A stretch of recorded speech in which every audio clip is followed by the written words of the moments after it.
Good morning, everybody, and thank you for joining our webinar on Redistricting 101. I'm Melissa Keene. I'm a Senior Program Manager with the Institute for Local Government, and I will be your host and moderator this morning. Local governments across the state are beginning the redistricting process. Because this process only happens once every decade, the stakes are high, especially for those doing it for the first time. This webinar will share the basics of the process, legal requirements, and tips to navigate the process gracefully. You will gain a better understanding of the roles of staff and elected officials and how to manage the timeline to create a successful redistricting process and plan. Here's today's agenda.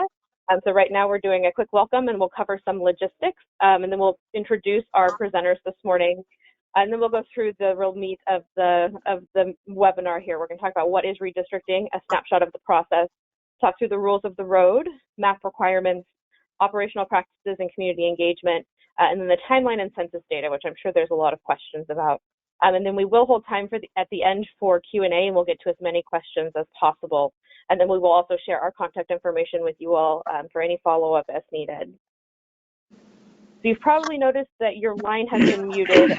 You will remain muted for the duration of the call, but that doesn't mean you can't ask us questions. So you should see a questions box in your control panel on the right-hand side of your screen. You can drop questions into that at any point in time during the webinar. We will be monitoring those on the back end and responding as we can. And then, as I just noted, we will also get to as many questions as we can during the Q&A towards the end of this webinar. So a little bit about ILG before we get started. We are a nonprofit training and education affiliate of the League of California Cities, the California State Association of Counties, and the California Special Districts Association. So we provide practical and easy to use resources so that local agencies can effectively implement policies on the ground. We do that in a variety of ways. We do a lot of education and training, such as this webinar that you're on this morning, and we do other conference sessions and specialized trainings for local governments. In addition, we do technical assistance, capacity building, convening services for our local government partners statewide in 4 main program areas. So we focus on leadership and governance, which covers things like your state mandated training, people who are new to public service. We have a whole suite of materials for those folks as they kind of get onboarded and figure out the rules of the road. And then we also have some materials and training focused on good governance and how to be an effective team.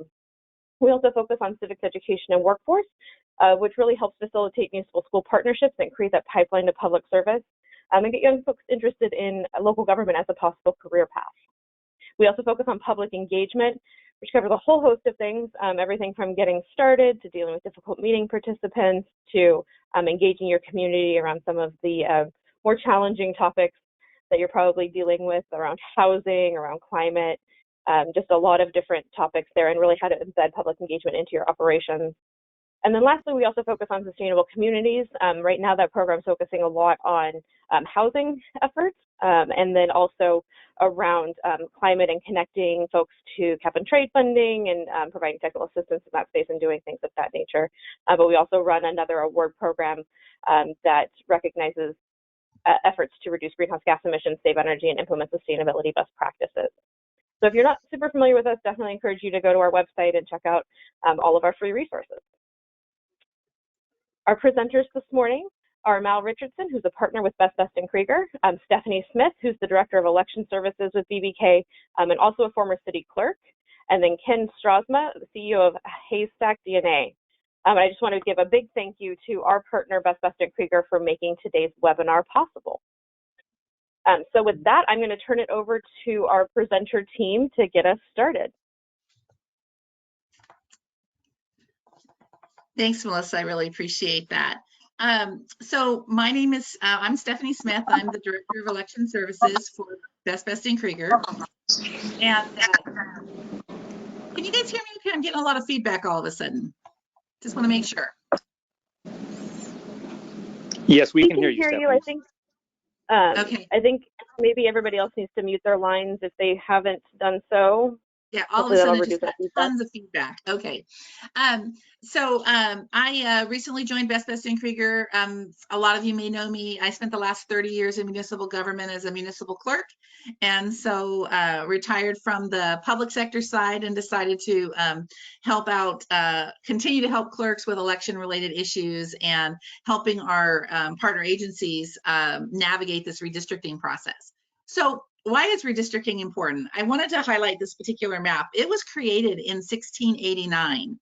Now, some of you may realize that the Mayflower landed in 1620. So almost 70 years after the Mayflower, when a lot of us might think of this territory as the precursor to America, was actually claimed by France. Everything west of the Rockies was called New Mexico, and everything east of the Rockies in this map is labeled Canada or New France. So what does this mean? Well, basically is that things change over time, and that the maps that we drew 10 years ago, or maybe if you were recently transitioned to districts 5 years ago, 4 years ago, they're not valid anymore. And also, the people drawing the maps have a lot to say about how the maps are perceived, right? So getting the map drawing process correct is really important. The French drew this map when the colonists had already populated the entire eastern seaboard, and yet the French drew this as claiming the territory. So the people drawing the maps have a lot of power to kind of set the perspective. Next slide.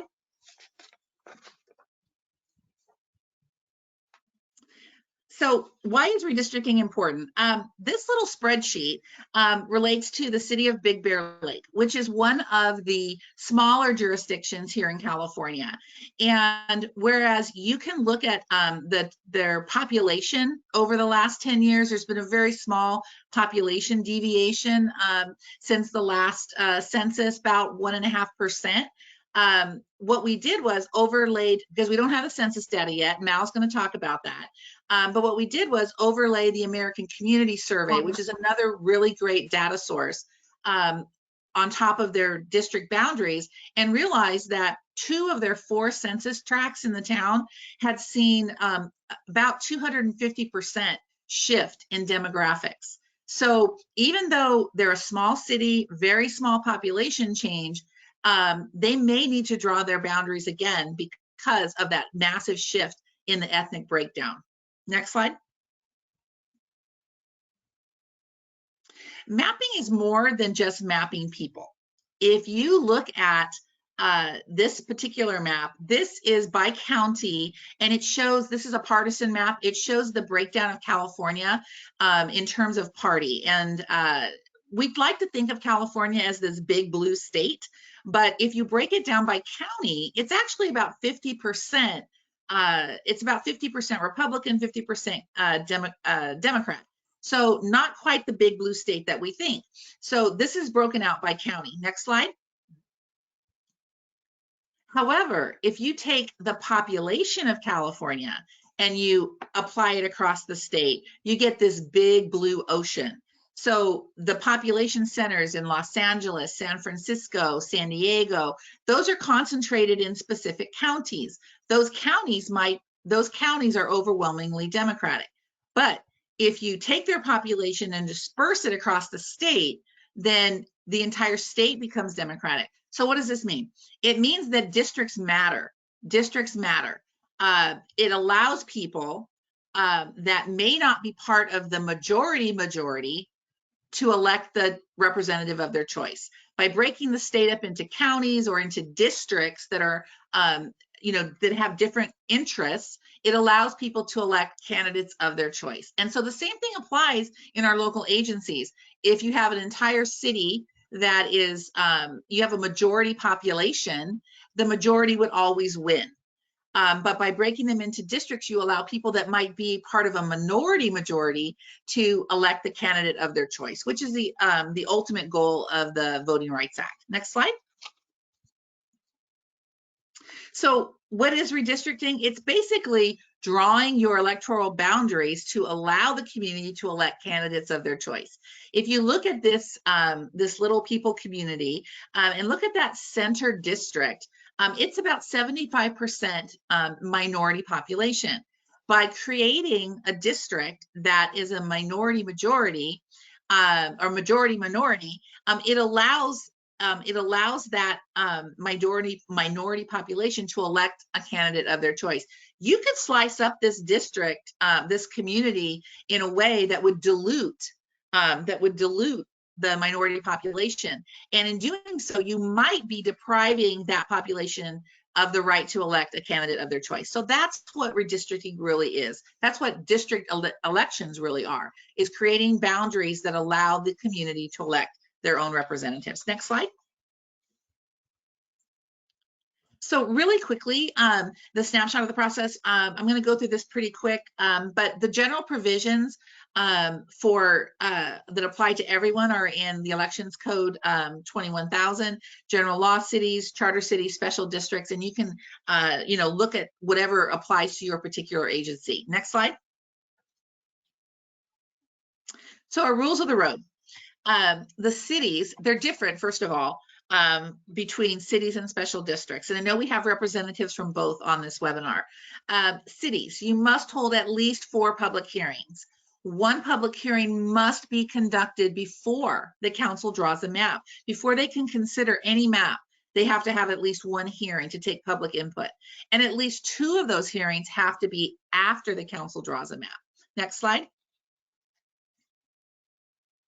So one of your hearings has to be, or it can be a community workshop, has to be held on a Saturday or a Sunday or on a weekday that's after 6 o'clock. And the reason for that is the legislature recognizes that some cities meet during the day, and they meet during the week during the day, and that's not really going to get the most public engagement. So for this process, you must hold at least one of your hearings or a workshop on a weekend or in the evening after 6 o'clock. All of your locations have to be accessible for people with disabilities. And this is the really interesting one, is they must be time specific. And what that means is if you advertise a lot of clerks will advertise all of their public hearings for the same start time as their city council meeting. Well, with redistricting, you have to hold your hearing at the time you advertised it. And that means if you've got other business, you have to set all of that aside and start your hearing at the time you picked. So if your council meetings regularly start at 6, you might want to advertise your public hearing for 7 o'clock. That way you can get through your consent calendar, presentations, anything else you have.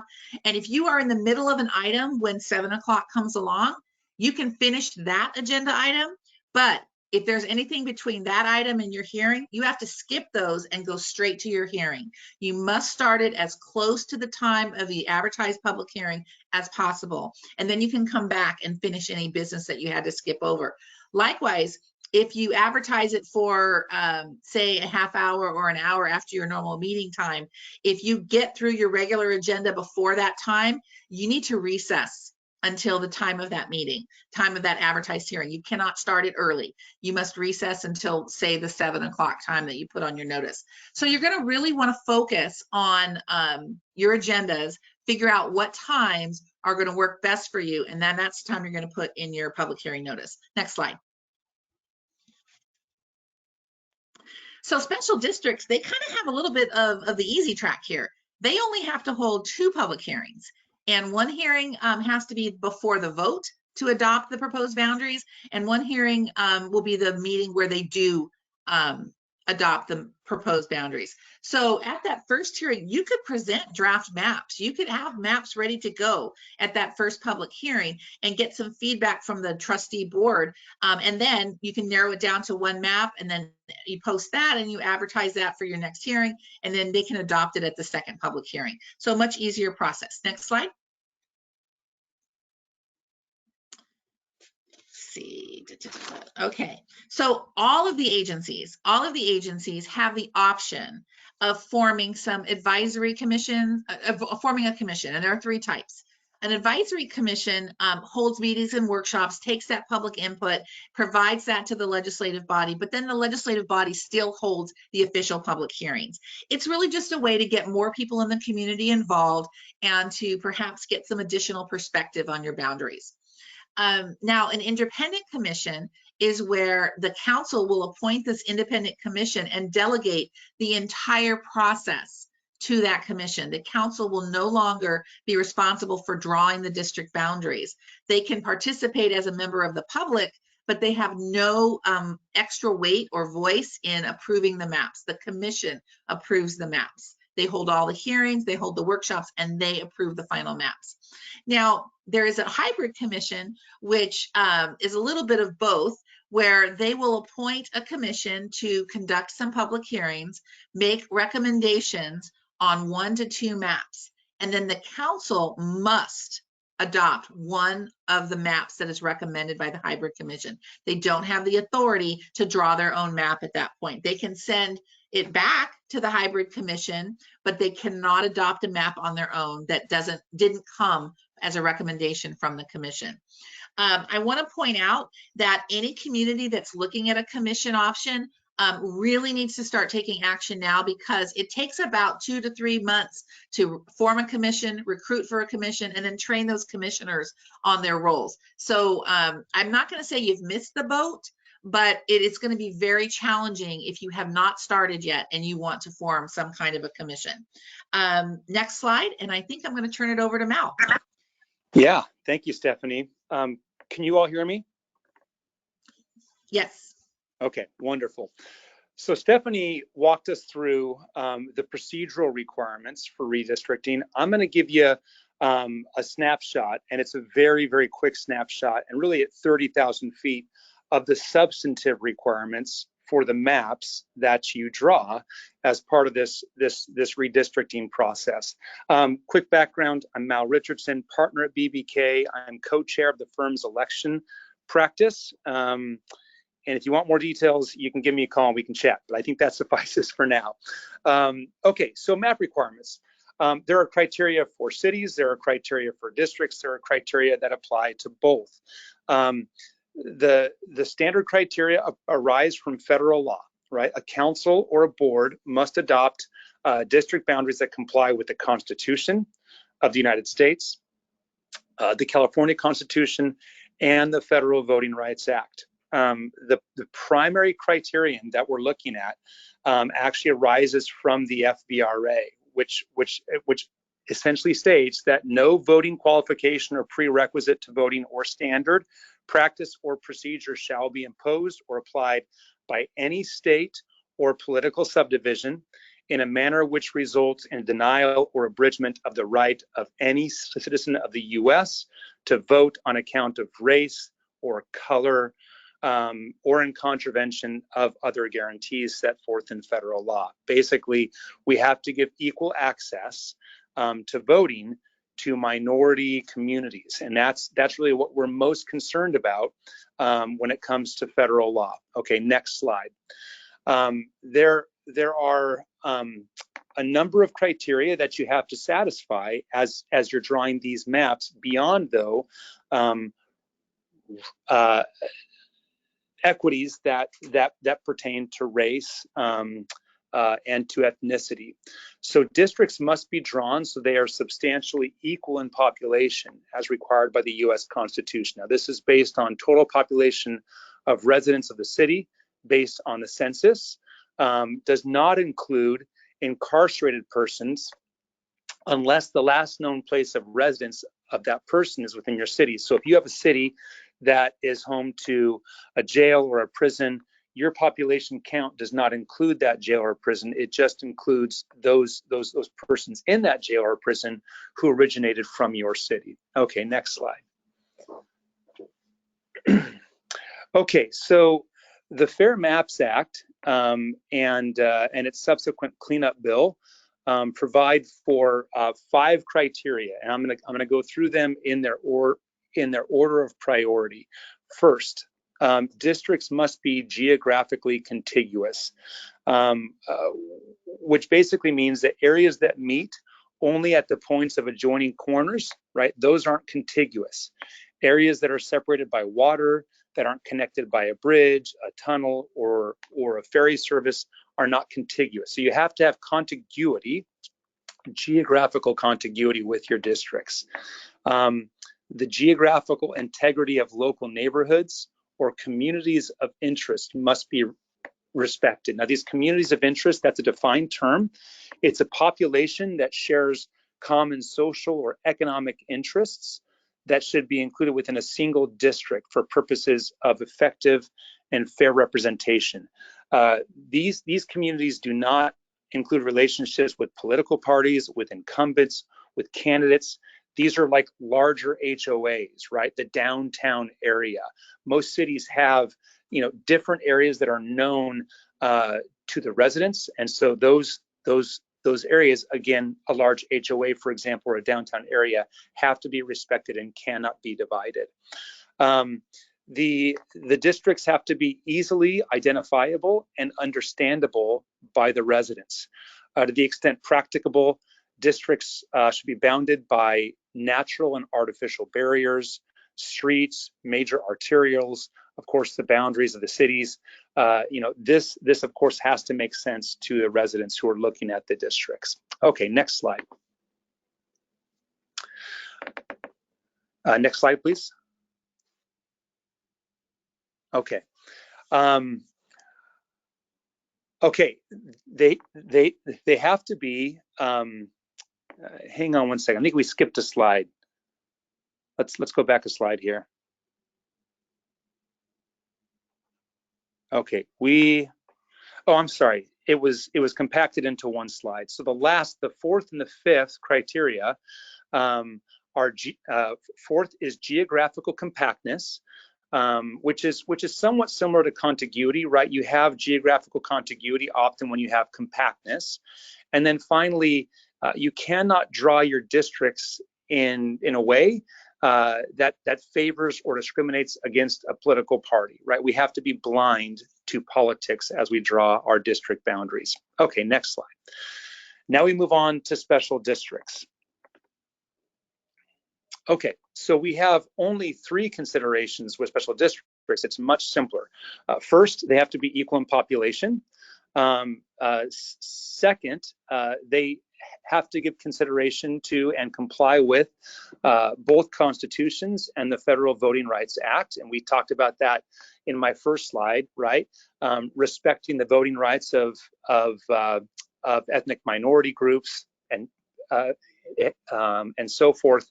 The third criteria is kind of an amalgamation of the third, fourth, and fifth criteria for cities, but here it is subjective, right? So a special district may give consideration. They aren't required to, but they may give consideration to topography, geography, cohesiveness, contiguity, compactness, communities of interest. Again, that's not a requirement, but they may give consideration to that. Okay, next slide, please. Okay, so these are requirements that are applicable to all agencies, not just cities, not just districts, but everybody. The first is districts have to be substantially equal in population as required by the US Constitution. This is the principle of one person, one vote. Now, we don't have to have exact equality. Under federal law, we only have to have substantial equality, which allows for some derivation from absolute equality. A general rule of thumb is that 10% population differences are okay, but there are different rules in different jurisdictions. There are some cities that have much lower requirements and some that allow for that 10% threshold or even higher. And then finally, compliance with the Federal Voting Rights Act of 1965, as was shared in previous slides, is required of both special districts and cities. Okay, next slide. Okay, so what does it mean to comply with the Voting Rights Act? Or how do we comply with the Voting Rights Act, I should say.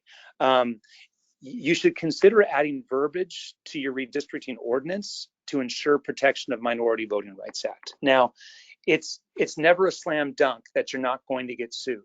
And if you take an action that does in some way disenfranchise some minority voting block, you're going to have to defend that. But if you've put language in your redistricting ordinance that seeks to protect Minority Voting Rights Act or voting rights, it puts you in a much better position in the event that you do get sued. Section 2 of the Voting Rights Act needs to be understood, right? So this states very, very basically that no local agency's redistricting map can deny or abridge the right to vote on account of race, color, or membership in a language minority group, right? This gets back to the language that needs to be embedded in your ordinance that protects these minority groups or seeks to protect them. But you have to understand the basics of the Voting Rights Act so as not to contravene its requirements. And finally, you want to avoid cracking and packing minority votes. Cracking is it's drawing lines to dilute the minority vote in nearby districts, and packing draws lines to force minority votes into one district, so the potential for multiple minority district is reduced or eliminated, right? So both of those are not allowed. The next few slides, I'll just illustrate some examples of cracking and packing. Okay, so next slide. Okay, this is obviously not California. If you took, what, 5th grade geography, you will recognize that this is Louisiana. This is obviously a gerrymandered district or districts. You've got one that's red, one that's blue. You know, these would not be allowed in California. I won't go into the details, but this is an example of packing. And generally, if you're going to see a district like this, right, you're having a tough time with contiguity, with compactness. But as Ken will show, this isn't always impermissible as long as we've complied with the criteria that were previously shown on the previous slides. Okay, next slide. Okay, here we have Texas. This is Austin, Texas. This is the capital of Texas. It was once all in one congressional district. That would have been a deeply blue district. Instead, Austin is chopped up and dispersed among 6 different districts. The result is a diced up and cracked capital with a really big delegation. 5 of the districts are Republican, 1 is Democrat. You can see this is extreme gerrymandering, but this is an example of cracking. We'll go to the next slide. And here we have Maryland, perhaps the most gerrymandered district in the nation. It's an example of packing. This district was drawn exclusively to favor Democrats. You can see how broken up it is all throughout counties. A federal judge characterized this as, quote, a broken-winged pterodactyl lying prostrate across the strait, and also likened it to a blood spatter at a crime scene. You can obviously tell that with this kind of sprawl, it can be very difficult to respect communities of interest. It's obviously not compact. It's obviously not contiguous. This is the kind of thing that we need to avoid in California as part of the redistricting process. Okay, next slide, and I think this is on to Ken.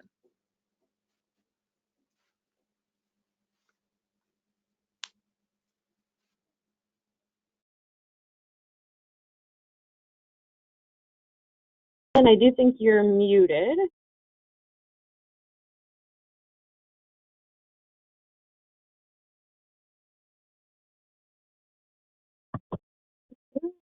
See if we can do this one.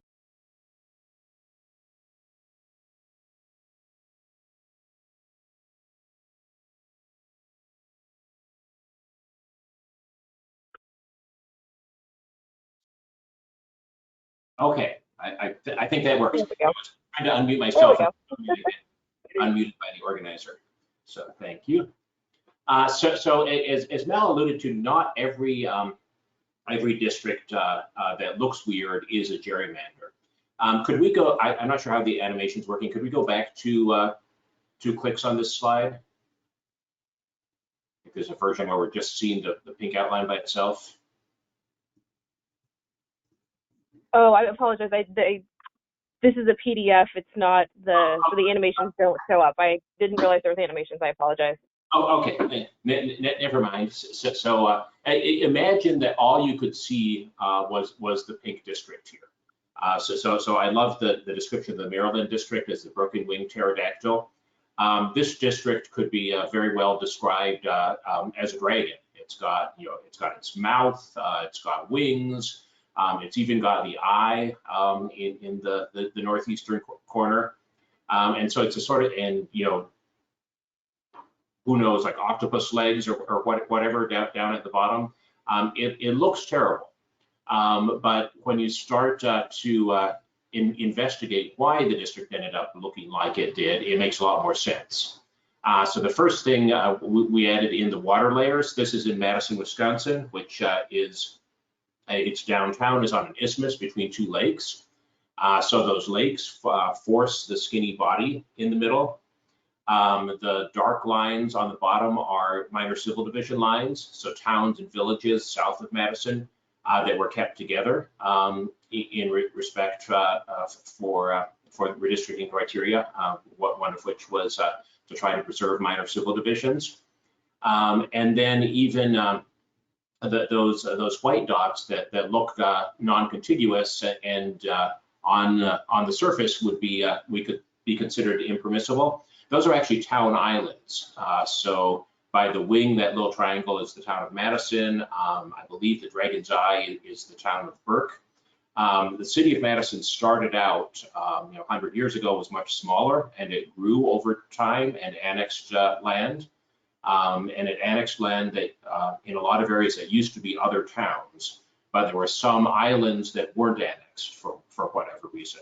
So here, the map drawers had to balance different criteria and decide, did they want to enforce strict contiguity, or did they want to respect not breaking up these towns? And so that's the reason for those town islands. So when you sit down and go through that, the district makes a lot more sense. And this is an exercise I've very often done in public hearings with commissions, or just sitting down with reporters, being able to talk through a district. It's very easy to make pretty much any district look bad, but if you're able to explain the rationale, then the district looks a lot better. And I think that's what's distinct from this versus, say, the previous map of Maryland, is the question of intent. In the Maryland map, it is very clearly drawn that way to ensure a partisan outcome. And so I think if you're able to justify a map as meeting other redistricting criteria, then it's permissible. Anyone is likely to say, oh, this isn't a gerrymander, I drew it for some other good government reason. And that's when you end up getting back and forth with perhaps a good government group will come in and say, okay, well, you wanted to achieve these goals, but here's a map that's much more compact that does those same things. And then that's a way of pushing back if someone claims it was some reason other than political outcome that led to those maps. Okay, moving along to the next slide, please.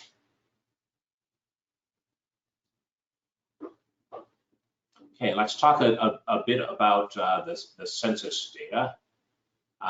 So as we're all aware, because of COVID and other factors, the census is delayed significantly compared to in previous decades.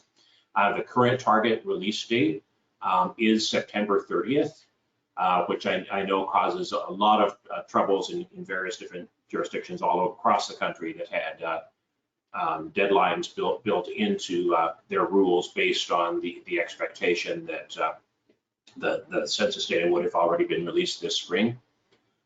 There are various ways to get a head start on this. We've produced population estimates down to the block level, taking the ACS, or American Community Survey, which is the most recent census population estimates.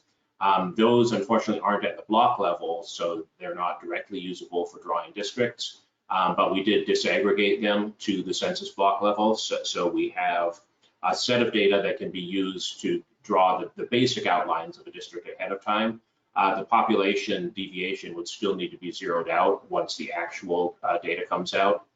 And then one further nuance there, the census is talking about trying to release what they call the legacy format data sometime in late August, although that's a moving target.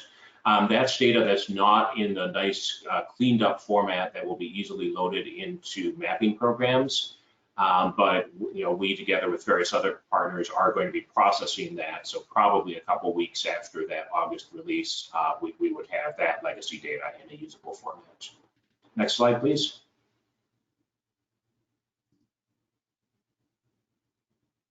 Okay. So let's talk a little bit about census geography. People very often will use the term census tract to mean just a unit of census geography. It's a term people are most familiar with. A tract is actually the third largest or the third smallest traditionally used building block. The smallest is the census block, which in an urban area is almost always the same as a city block, so something just bounded on four sides by streets. In rural areas, it can be a much larger area, bounded by what the census calls any photo identifiable feature. So it could be a stream, it could be a power line, it could be the ridge line on a mountain range. Basically anything that a satellite or aerial picture can identify can be used to bound that polygon, and whatever the smallest version is will be a block. So you can't ever have a block that has a street bisecting it, because then the census would turn it into two separate blocks. Blocks are aggregated up into block groups. Several block groups go together to form a tract. Tracts nest inside a county, and counties, of course, nest inside a state. So block group, tract, county, and state all nest perfectly, so that those lines don't split each other. And you can build any one of those other levels of census geography based on the block. The outlier here is the voting tabulation district, the second one we listed here, often referred to in the census as VTD. So that's whatever lines an election is run on. So very often synonymous with precinct or ward, but in many jurisdictions, and this is often the case in California, election officials will have multiple precincts voting in the same area, and the votes are counted and reported all as one. So if precincts 4, 5, and 6 of a jurisdiction all vote together, they are considered one voting tabulation district. In some states, this leads to like a whole lot of work that has to be done in order to actually match election results back to political geography. Fortunately, California has the statewide database, which has been doing this for years, and it is very good at understanding this process and translating election results into a format that matches census geography. Now, you may be wondering, like, why are we worrying about this so much if we're not supposed to be looking at political impact? But that comes into the voting rights analysis, where we need to be able to look at, does a minority community have the ability to elect their candidate of choice? So for that, it's actually very important to have accurately matched election results. Next slide, please. What types of data does the census provide?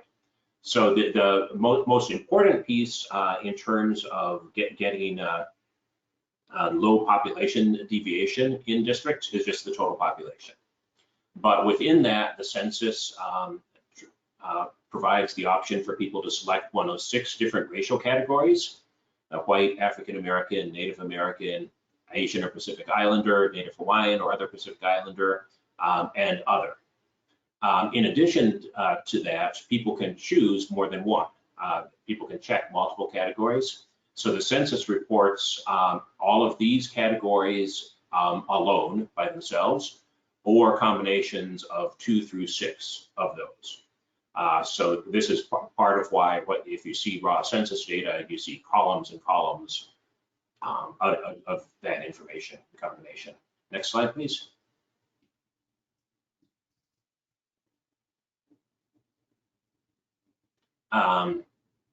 Okay, so I jumped ahead of myself. This is just talking about how we can list multiple combinations. One thing that makes MapDraw's jobs a little easier is that the large majority of population select only one race. So that whatever one race alone is the biggest building block. And also for most voting rights analysis, people will look at non-Hispanic white alone versus everything else. And if the everything else, including combinations of up to 6 different races, et cetera, becomes enough to potentially elect minority communities' candidate of choice, then we dig into the detail of those different combinations of races. Next slide.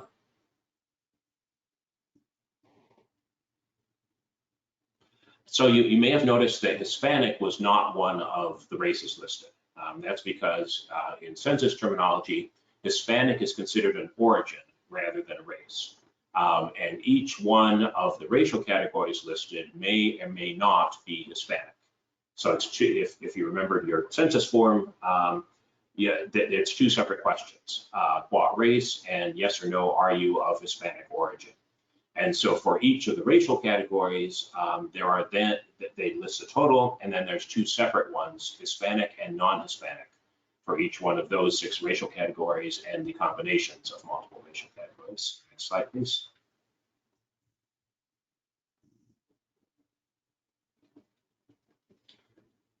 There is, and then they have yet another cut at this, which is the voting age population.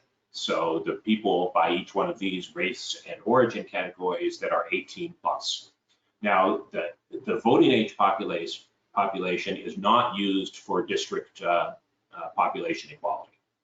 Its total population is what needs to be equal for districts. Voting age population comes more into play when we're looking at a Voting Rights Act district analysis. Next.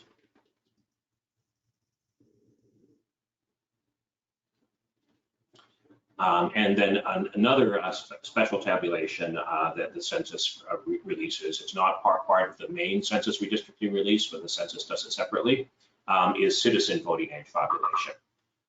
So again, this is not used for population equality.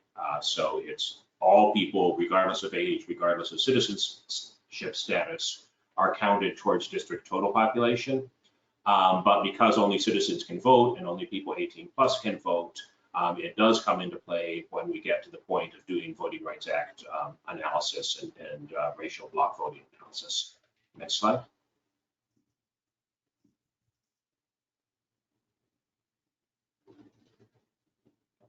Next.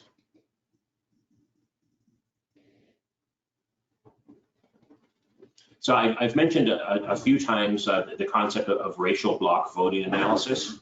So this is the process where we look at how different racial groups vote in order to help answer the question, can a minority group elect their candidate of choice? That phrase is used because it's not always necessary for the candidate elected to be the same race or origin as the voters in the district. If the voters in a district prefer a candidate who is of a different race, they are still exercising their ability to elect their candidate of choice. So if it can be demonstrated, for example, that a Hispanic district was voting for a non-Hispanic candidate and succeeded in electing them, that would then be permissible. So part of this analysis has to be determining who the candidate of choice is. Now, because of the secret ballot, we of course don't know how individuals are voting. All we know is how a VTD, voting tabulation district, voted in aggregate, and we also know the population of that VTD. So by itself, there's no way of knowing for one VTD with the population and the votes how different racial and origin groups voted. However, when you take a bunch of VTDs in a district, you can begin to create boundaries of the possible outcomes. You're able to say, okay, if for example, the African American voters voted, they could have voted anywhere between 10 and 90% for a particular candidate in one VTD. But then when you add another VTD and another VTD, the possible range that can explain the outcome across all of the precincts or VTDs in a district gets narrower. And the technique used for this is called ecological inference regression. And that's what's been accepted by the courts for making an estimate of the most likely vote by different minority groups and the range of possible votes by those groups. And that definitely comes into play when we're talking about Voting Rights Act analysis. Next slide, please.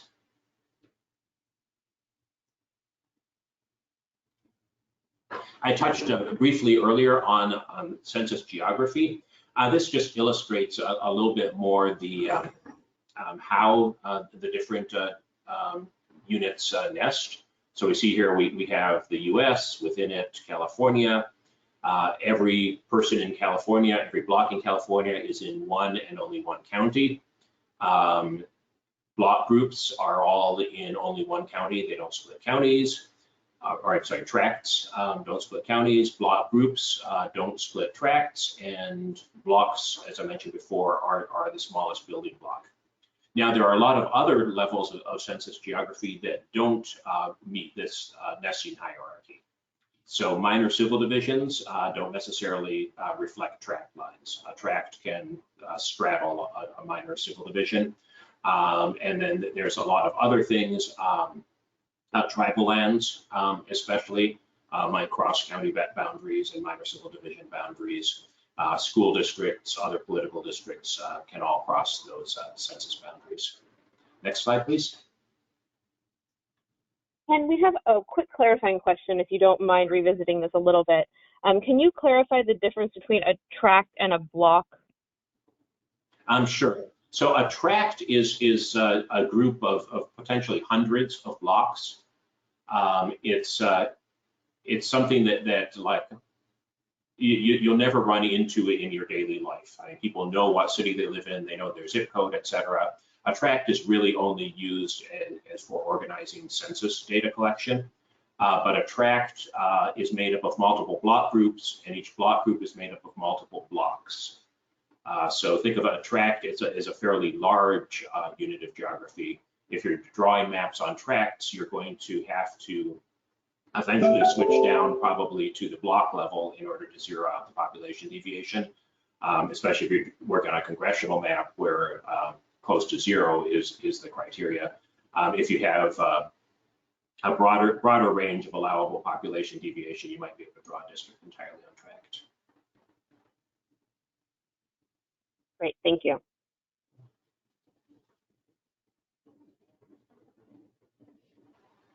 Okay, and then I just wanted to close by talking about a little bit of the census terminology. I know I've tossed around a lot of these, and sometimes it sounds like a bunch of buzzwords. So one that you'll hear a lot, PL data or PL 94-171. That is named after the public law that established the release of census data for redistricting. And basically all that is the term for the official population data that's used in redistricting. So someone talks about PL data, that's what we're waiting to come out in September, the total population counts. Another thing you'll hear, STF3, that's a legacy name. It used to stand for summary tape file back when the census stored everything on big reel-to-reel computer tapes. That's the sort of stuff that has things like, how many bathrooms in a building, is it heated by coal or natural gas, et cetera. All those details that are on the census long form or American Community Survey, those are not released on the same time frame as the PL data, and also don't come into play for redistricting. You'll often hear people refer to VAP, that's just short for voting age population that we touched on before, and CVAP. If people refer to CVAP, it's Citizen Voting Age Population. VRA, as we talked about before, that's Voting Rights Act, and people often talk about VRA districts, and so that just means a district that potentially has the ability to elect a minority candidate or the candidate of choice of a minority community. And then finally, you'll hear about Tiger. So while PL is the population data, the numeric data on population, Tiger is the lines, like what defines what a block is. And it's one of those famous acronyms. I believe it's topologically integrated geographic encoding and referencing.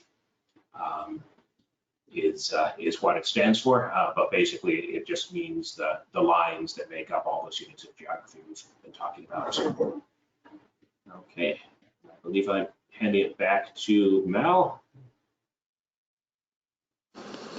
Actually, we're to Stephanie now. Okay. Thanks, Ken.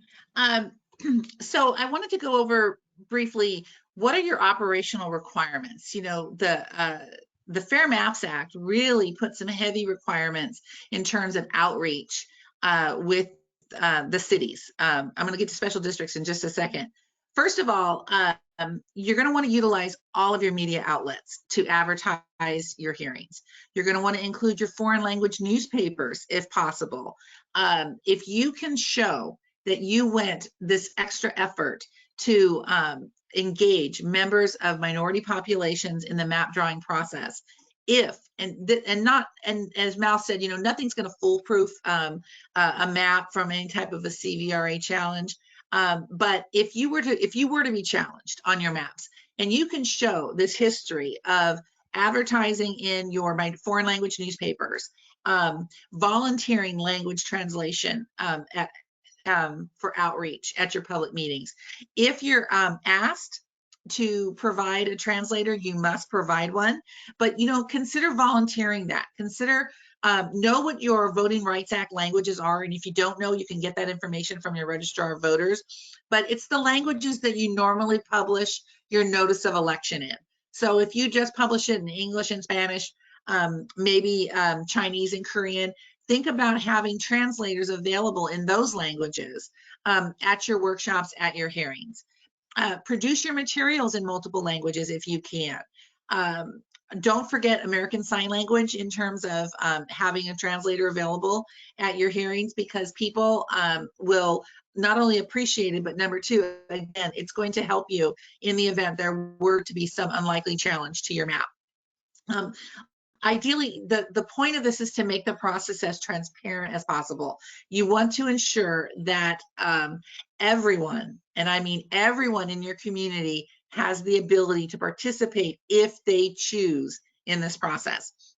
For cities, this means substantial outreach, right? Making sure that you're in every community, you're in every community of interest, and that you're reaching as many people as possible in as many languages as possible. You want to invite the public to submit their own maps. Now, I realize that a lot of us, when we went through the transition to district process, there was so much contention, right? Because people had been used to being at large for a long time. For some cities, maybe, you know, 50, 60, 100 years. And then now all of a sudden they're divvying the community up. So there was a lot of community involvement that maybe wasn't easy for the public agency to go through. But the redistricting process, now everyone's had a little bit of experience being in districts. I think a lot of people have realized that it's made it easier to get to their representative. It made it easier to talk to their representative. I know that candidates think that it was easier because they only had to deal with maybe 20 to 15 to 20% of the population versus the entire population, right? It's very easy to walk a district in most communities. But don't be afraid. Invite the members of the public to submit their own maps. And there are a lot of tools for that. You can do it on paper. You can do it using an Excel spreadsheet. There are online mapping tools that a lot of the agencies are using. And there's even some free tools that people can find online. So invite them to draw their own maps. If they're engaged and they're showing up at your workshops, invite them to that table. Next slide. You also, this is for special districts. You want to, again, utilize your media outlets. You want to, have the other languages, produce it. It's basically the same, not so much as a requirement under special districts, right? Because the Fair Maps Act, which set all of those obligations for cities, does not apply to special districts. So it's just a good idea. Districts can also be the subject of a CVRA challenge. A lot of districts received letters from attorneys, claiming racially polarized voting and made the transition just like the cities did. So consider using these outlets if you have an opportunity to do so. Next slide. Also, for special districts, again, make it as transparent as possible. But I want to say this one thing to them specifically: avoid having your in-house GIS staff draw your maps. The rules that were in play 10 years ago when special districts went through redistricting in the past, they were different. we have the California Voting Rights Act changes now. We have the Federal Voting Rights Act that sometimes got shuffled to the side, and all they thought they had to do was make it population balanced. A lot of special districts felt that GIS can draw the district up.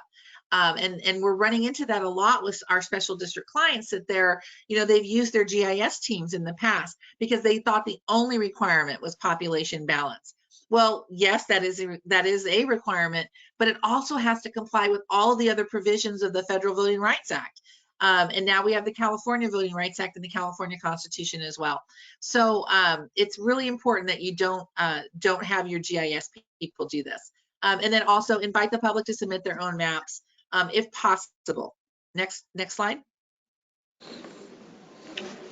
Okay, I think this is me. Yep. We're gonna sprint to the finish here. We have an hour scheduled, and I've got 2 or 3 minutes left here. So these are straightforward slides. First is the timeline. You see the dates here by which you have to adopt. Hello? Well, I just want to, we actually have until 11:30, so don't feel like you have to completely rush through this. We've got I'm already sprinting, so I'm gonna keep sprinting here. But the time frames by which you have to adopt your maps. If your election is June 7th of 2022, then as a city, you've got December 15th as your deadline. As a district, it's the 9th. If you're November 8th, then you've got until April or May as a city or a district. So this is coming up here very quickly. I'm a little bit terrified for my clients that have to move in December, because that'll be upon us before we know it. So in terms of the timeline, right, what is going to affect us? Well, if we had the data, it wouldn't be as crazy as it is, but COVID-19, of course, has delayed the data. The Census Bureau has estimated that we should get that by September 30th. Department of Corrections will then have to look at it and adjust it, as I discussed earlier, based on prison population. We should have the final numbers by Halloween. Now, doesn't take a rocket scientist to do the math. December 31st to December 15th is about a month and a half. So the process has to be put in motion long before you get those numbers. If you just start this process on Halloween, you're going to be in real trouble and not be able to finish in time. Which leads to the next. Oh, I'm sorry, I didn't change slides. So next slide. All right, I discussed that slide. Let's go to the next slide. Got ahead of myself here. Okay, so if you do miss the deadline, what happens? Well, the law requires an immediate petition to the Superior Court to draw the map.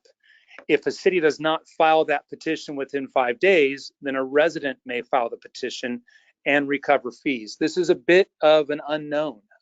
Just know that if you decide either because you don't want to deal with redistricting or because you just missed the deadlines that you're not going to comply, you likely will be sued and there will be repercussions. So we all have to comply with this process, and it's important that you get started as soon as you can. Okay, next slide.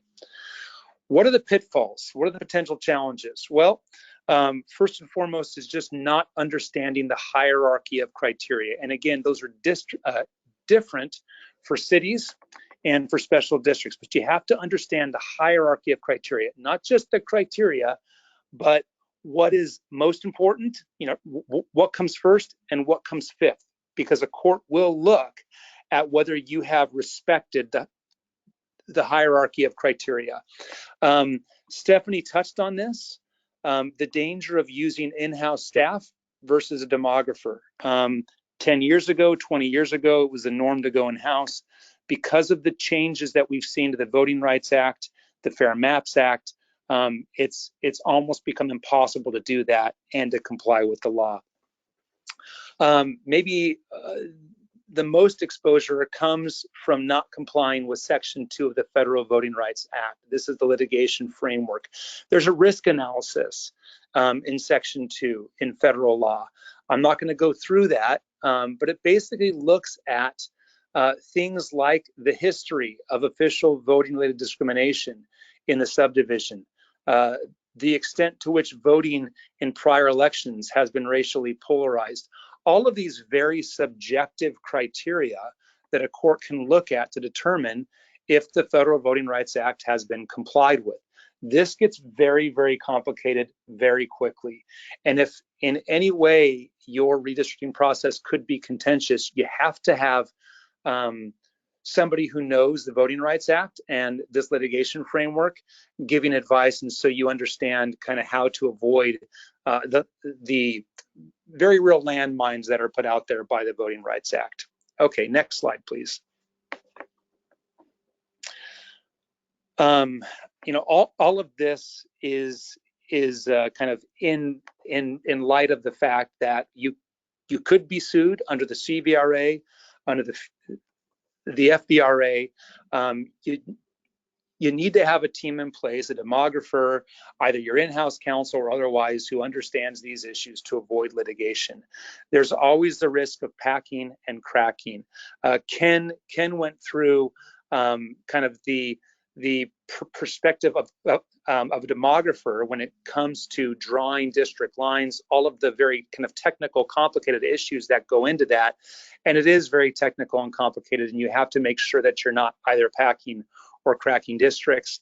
And then finally, anybody who's been through the districting process, right? If you've gotten that letter from Shankman or others, you understand what racially polarized voting means, and we have to avoid this at all costs. This gets to the issues that were discussed in the previous slide when it comes to Section 2 of the Federal Voting Rights Act and that litigation framework. You have to make sure that if there has been racially polarized voting in the past, district boundaries are drawn in a way that limits that in the future. Okay, next slide. This is where it gets even more nuanced, you know, even more potentially complicated, but there is the potential for conflict between the Voting Rights Act and communities of interest, right? And this again gets to racial and ethnic communities of interest. And you have to be able to look at both respecting communities of interest, but not violating the Voting Rights Act while you do that. Finally, we've got SB 443 introduced by Senator Newman. This would apply the Fair Maps Act criteria and the hierarchy of that criteria, along with the FVRA, the CVRA, to all special districts as well as to cities. So that could significantly change the lay of the land as well. Okay, so steps to take. Next slide. Steps to take. Right now, you need to retain a demographer. The one thing that I would advise above all else is not to do demography in-house. So retain a demographer, talk to your attorney, or retain a legal expert in the Voting Rights Act. Begin building your website. Stephanie talked about this, right? The requirement to have a website that deals with redistricting that has to be up for quite some time, but begin building that now if you haven't already. Decide what your approach is going to be with regard to either an advisory, hybrid, or independent commission, and if so, start that formation process, and then create your calendar, right? Put all the processes in place, right? All the process that Stephanie talked about, you can do that right now before the census data is released. You can have everything turnkey, right?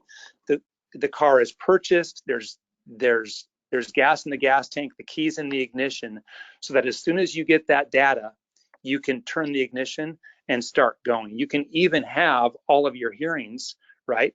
As it said here, create your calendar. They can all be scheduled. So all you have to do is get your demographer to start playing with those numbers. And so you have maps in place as that process begins.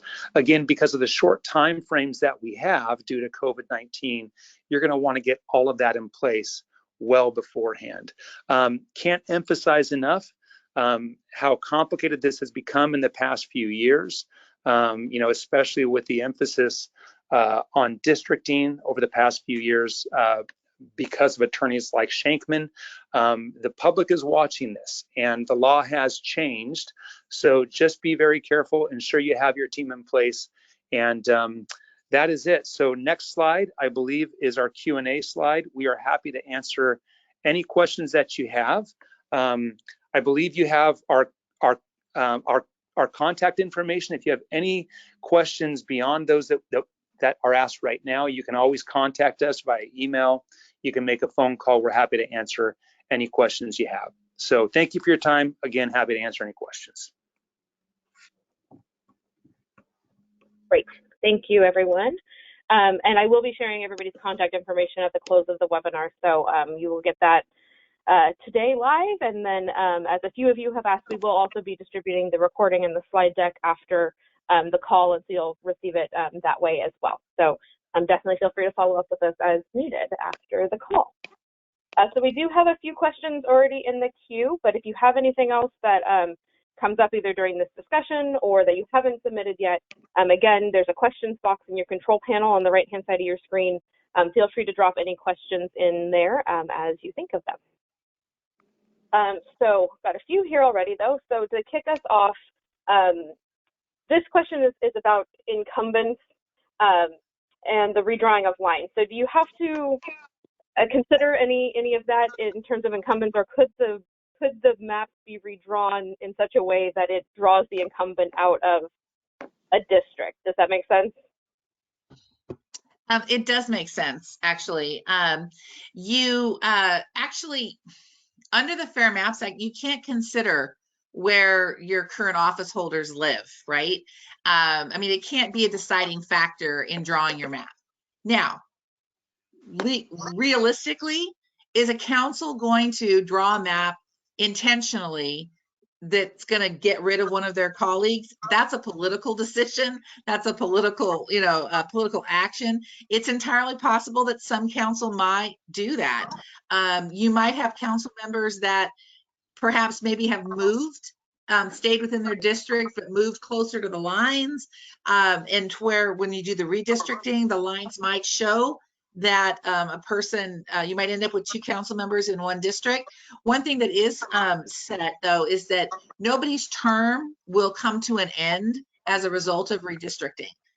It's just at the end of their current term, if they somehow are out of a district and kind of homeless in terms of what district they belong to, they would not shorten their term. It just, the next time it comes up, they may not be able to run in the same district that they were elected from to begin with.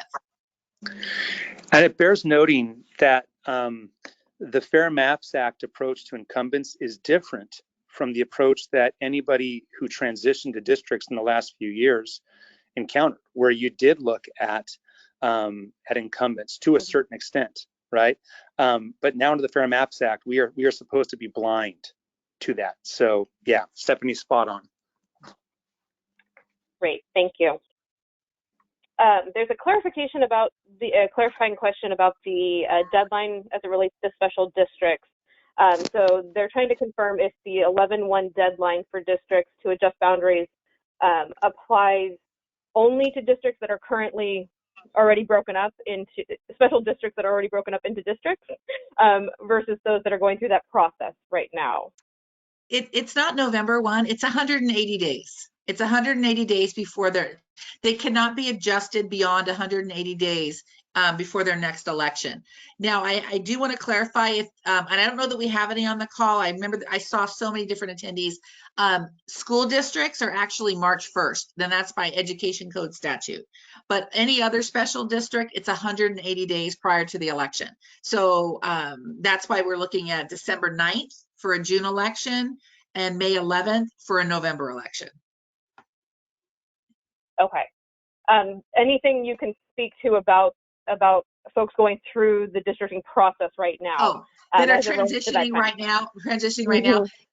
Your deadline is it's the deadline that's going to be found in the the Voters' Choice Act that put the process together for transitioning in terms of how many dates in between how many days between your hearings, but your final date is really going to be a date that's going to work for your registrar of voters in getting the maps uploaded in time for the election. So you do have to comply with completing it within so many days. However, I know from personal experience that a lot of times that can even be a negotiation with the person who sought your transition. So, for example, if you received a letter from an attorney, demanding that it be done, there is a time frame you have to respond in. But if you are actively pursuing transitioning, and you work with that attorney, and you provide a dialogue with them that says, you know what, we're working towards it, we're going to get it done in time for our next election,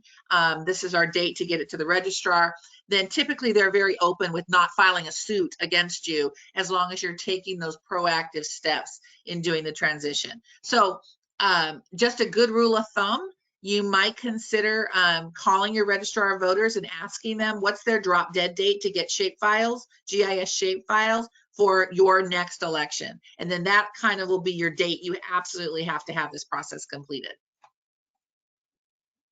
Perfect. Thank you for that clarification. I'm sure this is a question that you probably have heard a lot, but is anybody aware of any discussion of postponement due to COVID and the delay in the release of the census data? Ken, have you heard anything along those lines? I know that there are some other states where it depends on who the authority is. That some states are going to the Supreme Court to get waivers for deadlines. Have not heard anything out of Sacramento in terms of waiving the dates, or changing dates, or another executive order, or any of that. I have not heard any of that. Got it. So related to that, any advice to folks? I mean, we've talked about this a little bit, but obviously these deadlines are very, very quickly coming up. So any advice in terms of being proactive, and what should cities and special districts be doing right now to be prepared for these deadlines? Well, I think Mal talked about that almost in his last slide. Make sure you have your demographer / redistricting consultant on board to get started, and get your calendar identified. You can hold, for cities, you can hold 2 of your 4 required public hearings prior to, prior to the release of the data. So, you could start having your public hearings in September.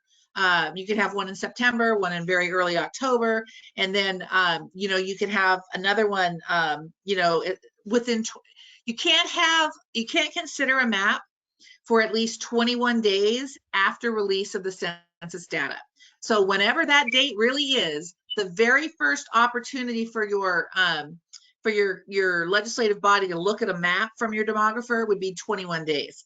So, if you have a June election next year and your deadline is December 15th or December 9th, if you're a special district, I would highly encourage you to start holding your hearings before the release of the data. Now, it's not like the transition process where there has to be so many days in between your hearings. They have 30 days in between hearings and 45 days and all that. It's not like that. You can have them closer together. The only requirement is that the maps have to be available for review for 7 days. However, if the deadline to adopt is closer, there's exceptions for that, and the noticing period goes from 7 days to 5, and then if it's even closer, it goes down to 3, or it's waived. So depending on your circumstances, you need to look at the requirements that are in elections codes 21,000 et sequitur that applies to you, whether you're a charter city, a special district, or a general law city, and it'll tell you what the timeframes, how they condense. Or you can call me. We'd be more than happy to help you through that process too. But highly encourage cities to schedule their hearings for the fall before the release of the data, because you're allowed to do that. Perfect, thank you. This may be a little bit fact specific, so if you have any general guidance here, that might be helpful. So we've got a question about a city that's currently at large. So they haven't gone through the districting process through CVRA or anything like that. So they're currently an at-large city. the question is if they can move to a districted, being a districted city without having to establish an elected mayor position. Does that make sense? It might be a little bit fact specific here, and you may need to follow up offline. You absolutely. There are many cities that have district-based elections that are that do not have a directly elected mayor. So they have 5 council members, they have 5 districts. I think that that's actually the norm, as opposed to say they have 5 council members, but it's 4 districts and 1 directly elected mayor. I think that's not the norm in California. Now, in other parts of the country, it might be, but here in California with the transition, the majority of agencies transition to I don't want to say at large, but 5 districts or 7 districts, and then they select the mayor from among them, just like they did when they were all at large. There's actually an argument that is often argued by the plaintiff's attorneys that at-large mayors actually violate the California Voting Rights Act. I've actually heard that argued by Shankman. They argue that that everybody should be by district. So your safest approach, actually, from a litigation perspective, is not to have a mayor who is at large. Now, many cities do that. I have clients who have done that, and they haven't been challenged. But again, the plaintiff's attorneys do look askance at that. Thank you for that clarification. A couple of questions about where the data will be. So once, and if you can remind folks again about the timeline on the release of the data too, we've got a couple of questions there. But once that data is released, where could they access it? Ken, do you want to? Yeah, it's like the official source is the census website. So census.gov is where it will be released. Practically speaking, most people are going to be using one of the major commercial mapping programs, Maptitude, Autobound, or others. And they will do the process of taking it from the census website and loading it into that mapping software. So it's quite likely that people won't have to go download the data themselves from the census. That's available in the mapping software. I do have to say for projects that we've done in the past, we have gone and downloaded it separately just to make sure that there were no errors as it got loaded into one of the commercial mapping products. But that's just a double check, and we've never found any problem with that. And Ken, isn't it true that they can also get it from the California statewide database once it's finalized? Yes, and the statewide database also you'll have the appointed building blocks of the election data matched to Census Geography and the prison population once that's adjusted. Couple more process questions. Do the adoption of the new maps require just a simple majority of the board or council, or are there different requirements for adoption? If you're a general law city who doesn't have a charter that has any additional requirements, it's a simple majority of the ordinance. On the public hearings piece, can you speak a little bit more to the noticing requirements? Does it follow the same rules as the Brown Act, for example, or are there longer noticing periods required for public hearings? It's actually shorter. It's actually shorter. Under the Fair Maps Act, it says 7 days. You have to notice the map for 7 days to notice the hearing. But we're still advising people to do a 10-day public hearing notice. Just from a procedural standpoint, it's just the time frames for holding your meetings get shorter as we get closer to the deadline. But if you know the dates of your hearings, I don't think there's any harm in doing a 10-day public notice for those. It's just how many days you have your maps available depends on how close you are to your adoption deadline. Perfect. Okay. Another kind of process-y question. So what about folks who, for example, are planning to hold an election in June, but don't have any council members or board members up for election? So if they're holding an election for a tax measure or something like that, would that require a question essentially about the deadline? So if you don't have folks that are up for re-election or election, how does that impact your deadline? It doesn't really. If they're holding it needs to be the date of your next general election. And your general elections are the elections where your legislative body members are elected, right? So if you're elected in November, but you're going to have a special election for a tax measure or some other initiative or something like that in June, you would use the deadlines for the November election. It needs to be the election that is your general election, which is the date where your legislative body members are elected. Okay, perfect. And there's still a couple more questions about the database and the data release. So why don't we will work with this group and get the links for you, and we'll send that out in the follow-up note so that you guys have that at your fingertips in terms of where to go to get that data once it is released. Okay. So we do have a few more, but I know we're getting short on time, and so I want to be respectful of everybody who joined us. So I apologize if we didn't get to your question. I'll share the contact information here in just a minute, and you can follow up with us as needed offline. But just a couple quick things to flag for you. So this is the first of 2 webinars that we're going to be doing on redistricting. We're going to dive into the community outreach and the community engagement piece a little bit more in July. So if you're interested in learning more specifically on that front, definitely join us on July 20th. We're also have an ongoing series on housing. The next one is actually tomorrow. We're going to be talking about equity in housing and fair housing issues, but there's an ongoing series there until October. So if you're interested in that, check out our website or sign up for our newsletter, and you can get more information there about our upcoming webinars. And then just to keep in contact with ILG, again, if you're looking for more resources from us or more webinars or trainings, here's our social media handles, or definitely sign up for our monthly newsletter to get more information about that. Here's everybody's contact information as promised. So definitely, again, don't hesitate to reach out to any of us if you have questions or if anything comes up after you get off the line here.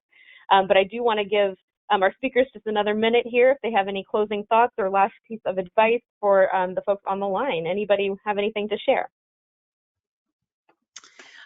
I just wanted to say that, I know that there's a lot of concern about, can we get this done in the amount of time that we have? And as someone who is providing those redistricting services to various clients, I can tell you, it's okay. It's going to be okay. Even if it's a June election, it's going to be okay. We can work out calendars that get it all done, and barring some strange event at the federal level where the data doesn't come out when they say it's going to now, it's all going to be okay. So take a deep breath and just find the right redistricting consultant to help you through this process, and it's going to be fine. Great, thanks, Stephanie. Mal or Ken, any last minute thoughts for the folks on the line? Yes, I just second what Stephanie said. Don't panic. This is hard but doable. And just say what a pleasure it's been talking with you all.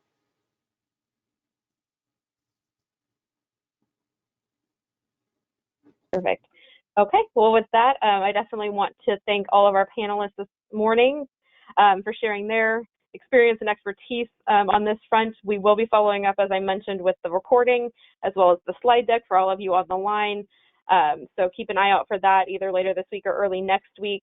And then just a big thank you to everybody who joined us this morning in the audience. We really appreciate you taking the time to learn a little bit more about the redistricting process, and hopefully this eases a little bit of your concerns to Stephanie's point. And just thank you again.